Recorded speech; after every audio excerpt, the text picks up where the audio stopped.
these are our three finalists. It's time for them to show off. It's time for them to really pick up the pace and show us what they've got. I need to push myself. The competition is really, really, really on it now. I can only take a day at a time, every single day in this process. You get a fresh challenge. It has been tough. You only get out of something what you put into it. I've given this everything I've got. We are about to find out how long they've travelled along this MasterChef road. Now their cooking has got to go up a notch.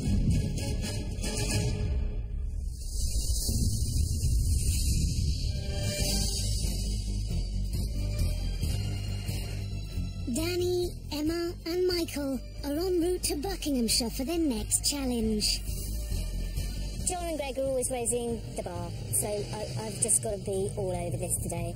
From now on in, it's going to get harder. Final week, the final few challenges, you have to be on your best. These two other guys are fantastic. You know, the competition is tough. Now you've just got to keep pushing on.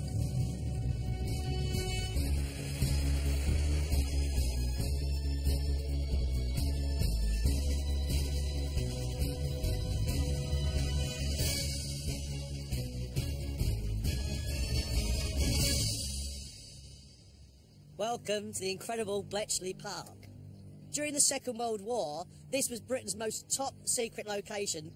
The people that worked here helped to actually bring the war to a close and saved hundreds of thousands of lives. This is where they broke the code of the famous German Enigma machine. Tonight we want you to cook a very special dinner. Your guests include 8 people that worked here during the Second World War. Tonight is all about fine dining, and your food has to sparkle. It's got to be beautiful. Do yourselves proud and give them a very special night to remember.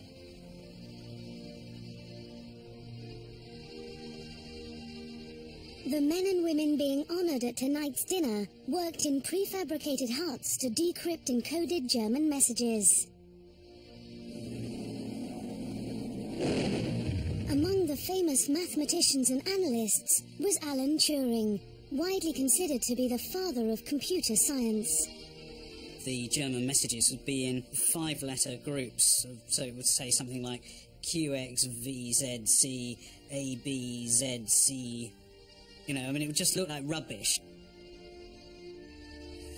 Trying to turn that into plain text German must have been a really quite awesomely difficult task. The possibility was enormous.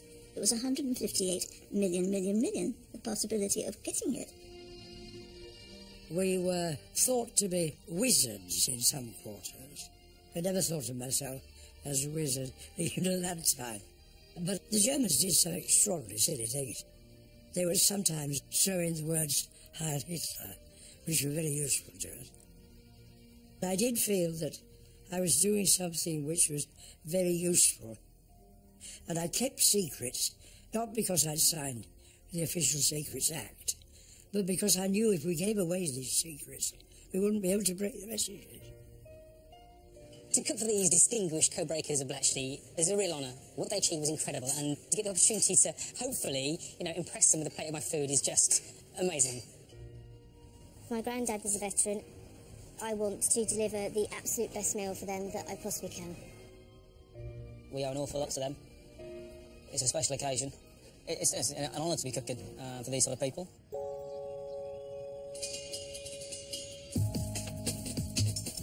The celebrity finalists have just 2.5 hours to prepare a 3-course fine dining dinner. Emma is cooking the first course, a chicken liver mousse. She's serving that with a champagne lemon thyme jelly, flatbreads, an apple salad and a celeriac remoulade. There's lots going on that plate. Emma begins by preparing her champagne jelly. That's the issue for you, to make sure it's set properly? I put in an extra gelatin leaf just to make absolutely doubly sure. Okay. Yeah. You've got to remove most of the alcohol, you don't want to get them drunk. Well, they're only getting one each. They're not going to go crazy.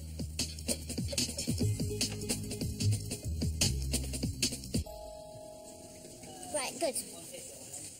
Emma, Yeah? you're the curtain raiser. Yes, I am. So you set the tone for the whole evening? I know I do. No pressure. It is, isn't it? Yeah. It really is. Yeah. I just want you to know. Yeah? We're all counting on you. God bless you, Gregory Wallace. Gregorless, whatever your name is. Next, Emma gets to work on her chicken liver mousse. There's a little of the butter. Do you think that's going to be enough for a quenelle for 12?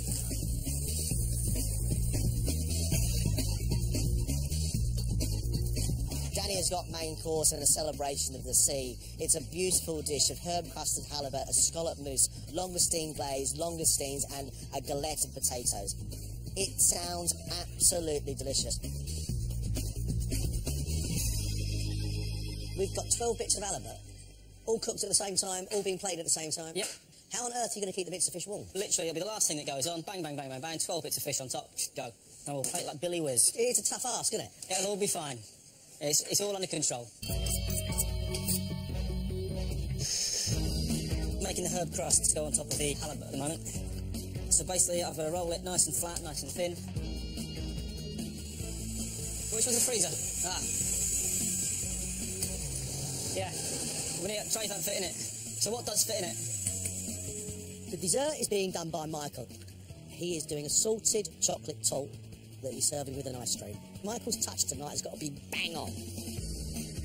My dessert is great, but there's a lot of eggs and they have to be separated into whites and yolks, so I'm going to be cracking somewhere between 25 and 30 eggs at some point. I'm glad you've got the dessert, because I think you might have the makings of a pastry chef. Really? At home, puddings really aren't my thing, but just being in this competition, picking up little bits along the way, I started actually thinking, oh, you know what? I quite enjoy it. I've never seen you make ice cream. No, I haven't made ice cream yet on MasterChef, but I'm going to give it a go. Just a simple vanilla, nothing too complex, because the tart obviously has such strong flavours. But ice cream is complex, Michael. Yeah, you're right. In itself, it is a complex thing. Simple flavour, complex item. Have you made it before? No, not with an ice cream machine. No. Oh, Michael. This is totally a marathon and not a sprint. They're probably sprinting somewhere towards the end, you know, that the last 200 metres is what they do. But for now, slow, methodical, just making sure I don't make a single mistake. Brandy. I wanted it to do that, that's fine. Or something burning somewhere. Oh, whoops. Take that out. Actually, I'm feeding old people, so I don't know if I'm going to go that pink. I'm just going to tip that in for 5 more seconds. So I don't want them to get E. coli. It would be a very bad thing if I was seen to be killing heroes. So, blender.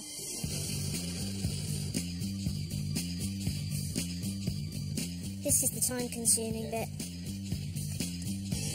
That's lovely and smooth, look. Right. Ooh, I think I need to put my lemon leaves in there now. So the good news is the jelly is already setting. I'm just pushing the lemon thyme leaf into the jelly now. You have to wait until the jelly is on its way to put sort of solid matter into it.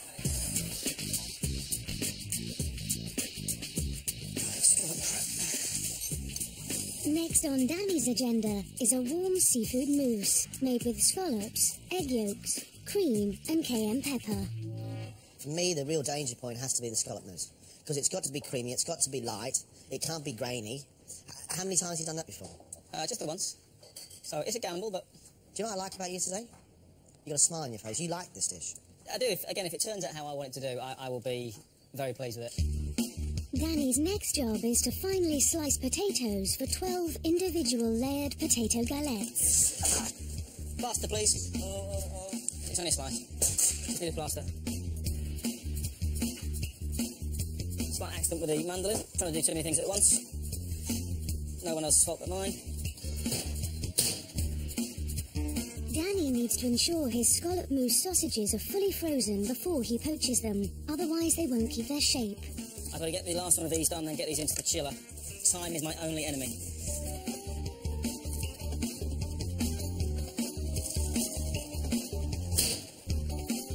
Michael is cracking on with the salted caramel that will go inside his chocolate tart.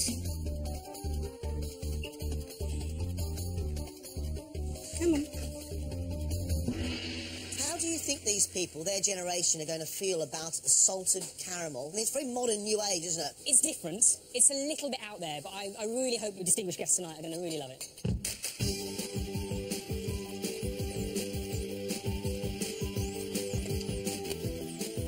Next, Michael moves on to making the mixture for his torte. A torte is almost like a cake, but not quite. It's much, much softer. It needs precision, and it needs a soft hand.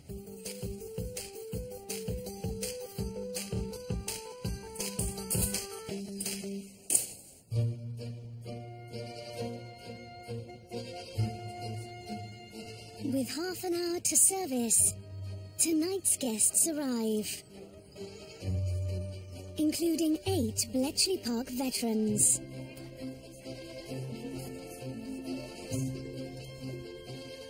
Doris Moss came to Bletchley as a refugee in 1942, where she helped to crack Italian codes. There was an airman who crashed as well. He was a Frenchman, and they were in the same house as us. Betty Webb worked in the Major's office, meticulously registering intercepted German messages as they arrived at Bletchley. You had an allowance, didn't you, for your underwear? Were they brown and wool? No, they were khaki. Nina Horwood was recruited by Bletchley straight after she'd passed her A-level in German and helped to crack the enemy's naval codes. Having been turned down by the army due to health issues, Cambridge language graduate Arthur Bonsall was snapped up by Bletchley because of his ability to speak fluent French, German and Russian. In the Air Force last day, and all the bugs came out.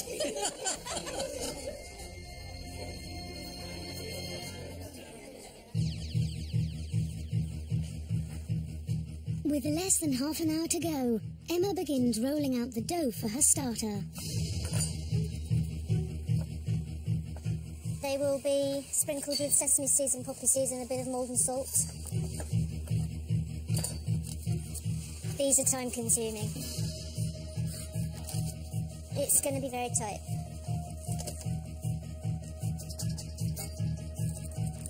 Flatbreads? They're crackers. Ah. They're going to be rectangular crackers that will stand over the quenelle. It's going to be beautiful. I hope so, yeah.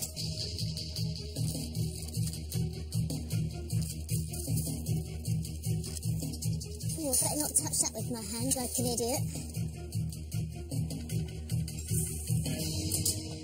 Are you doing one large torte? Or No. Fine dining, I want it to be an individual piece for everybody, not just a cut section. You're doing little squares? Yeah. Then it's got to be absolutely perfect? Perfect. Yeah. It's going to be tough, John, I'm not going to lie to you. I've got to try to measure this out as accurately as I can. That's the plan. With fine dining, you've got to be as precise as possible.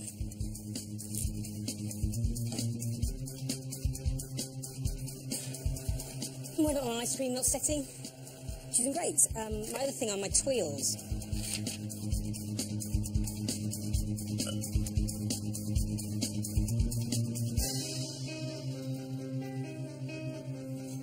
You can start obsessing about this. Like, is that thin enough? You know what? It will be.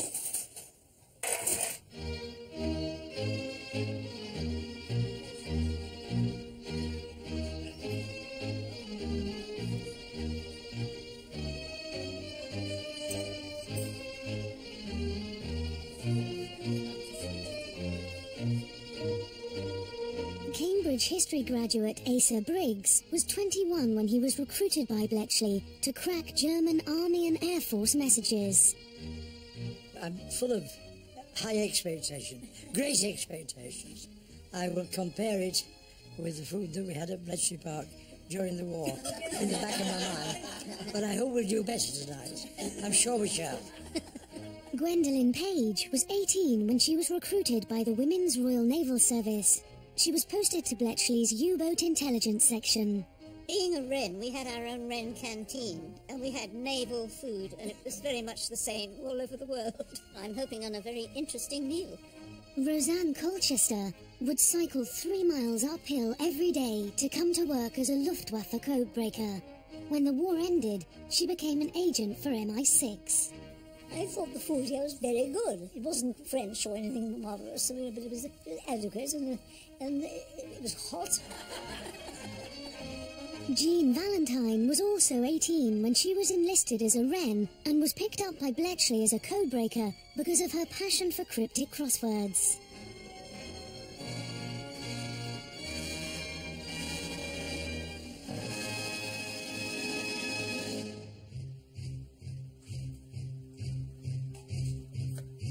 Ladies and gentlemen, first course, Emma, 15 minutes.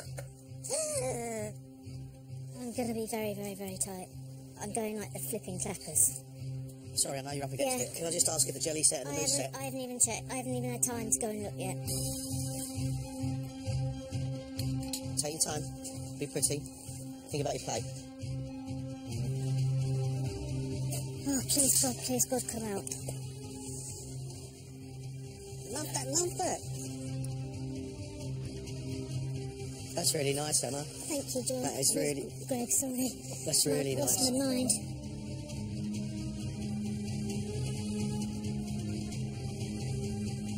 Come on, darling. Right, Quenelle.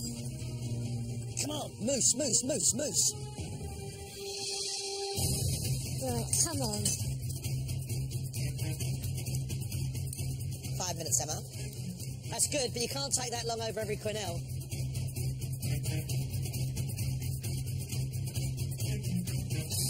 Well done. Just put one cracker on. Yeah, Just put one nice, cracker. Put one. nice, One. that's it, nice. Really? Yeah, lovely.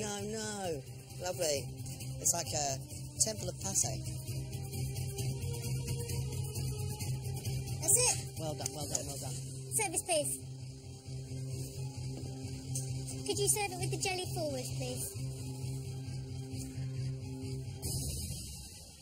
Very good. Great job. Great job. Great job.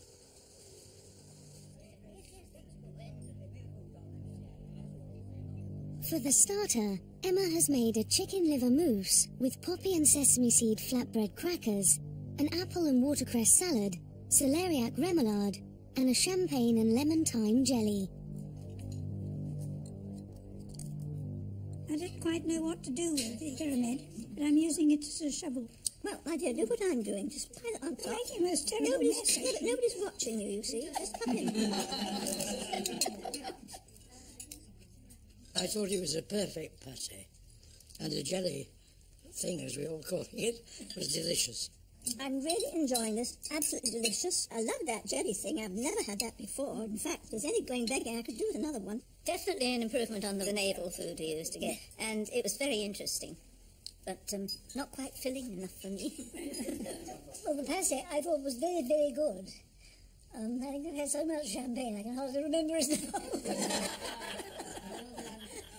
I found it was absolutely delicious. Looking forward to the next course. Well, Danny, with about 20 minutes to go, has got to cook every single piece of halibut and all the langoustine and then plate up. That is tough. I'll tell you what, in 20 minutes, right to the wire. He's under pressure.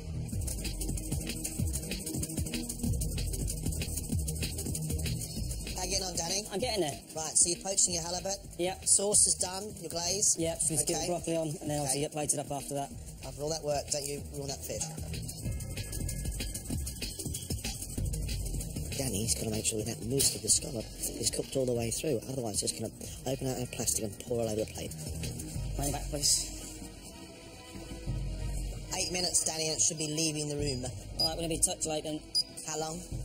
About 5 minutes. Don't forget your langoustines, which are still raw on a plate. Yep.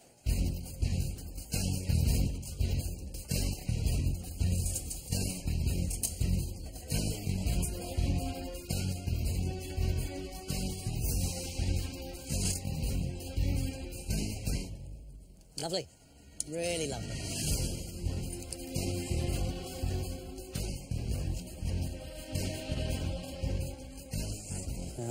They're too soft. I'll leave them off.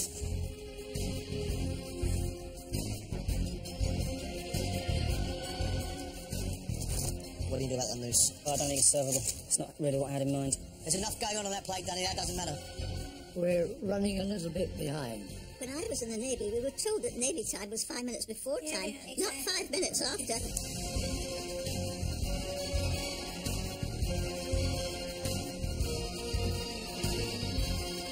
So a couple of these can go, Danny, can't they? Yeah, first this can go.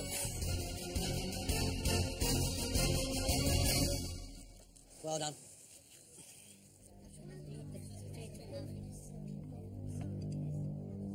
For the main course, Danny has cooked poached halibut, topped with a herb crust and langoustine, served with potato galette, broccoli, and a langoustine glaze.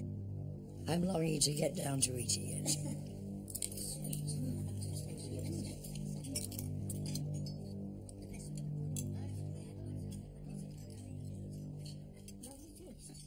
The sauce is marvellous, and the halibut dipped into it is wonderful. I could do without the broccoli, but then I always can do without broccoli.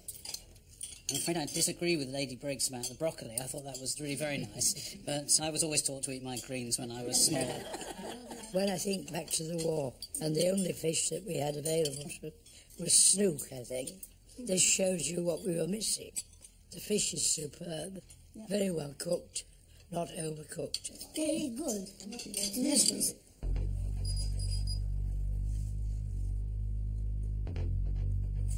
You've got 10 minutes, Michael.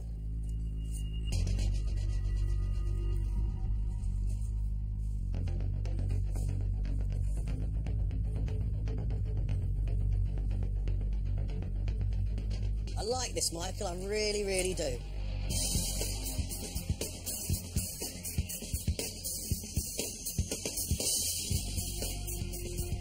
Told you you're a pastry chef, Michael, didn't I? Come on, mate, quick, let's go. Let's go.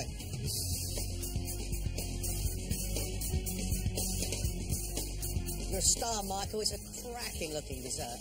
Okay. Ice cream. You sure it's all right? Let's just poke the handle off of it.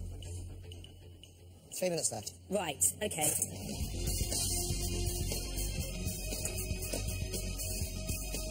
You gotta be quick now, the ice cream's gonna melt.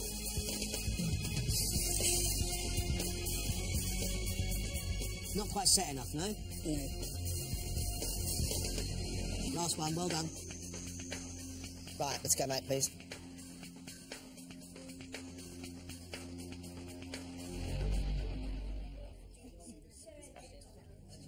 It looks very tempting. For dessert, Michael has made a chocolate torte filled with salted caramel and chocolate mousse, served with vanilla ice cream. I just hope I've got room for it all after all that, but I'll do my best.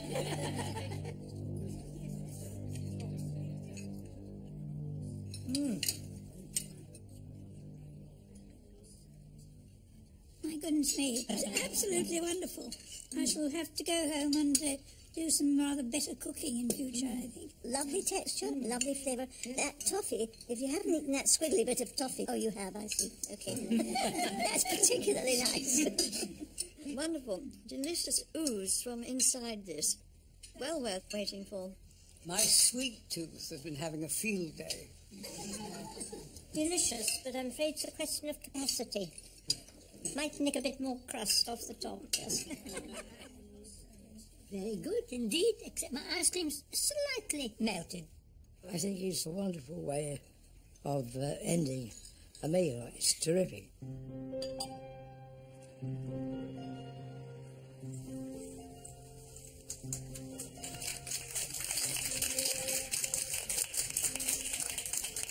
Could I thank you for a really, absolutely delightful evening. We've all enjoyed it. The food was delicious. We never ate anything like this during the war. Wonderful occasion, and we remember it for the rest of our lives. Thank you very much. When we found out who we were cooking for, I think I can speak for all of us, and we were over the moon, and it's been a real joy to be here, so thank you very much for having us. Thank you very much. Thank you.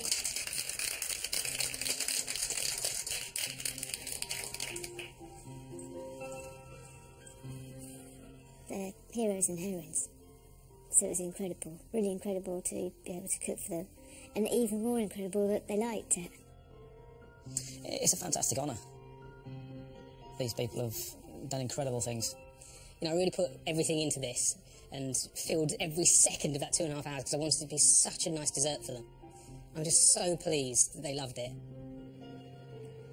We wanted our three to truly impress today, and they've done it. The food completely matched the occasion. They were so adventurous. They are going for it, no doubt about that. It's very exciting, but I don't know how we're going to pick a winner. Tomorrow, the 3 finalists face their penultimate challenge. Expectations are going to be very, very, very high. Pepper, you put in pepper. Cooking for 4 of the UK's most respected chefs. I wouldn't enjoy cooking for us, so God knows what they're thinking. Go, go, go, go, go, go. You need to be faster, you need to be faster. It's dead. No, didn't see that.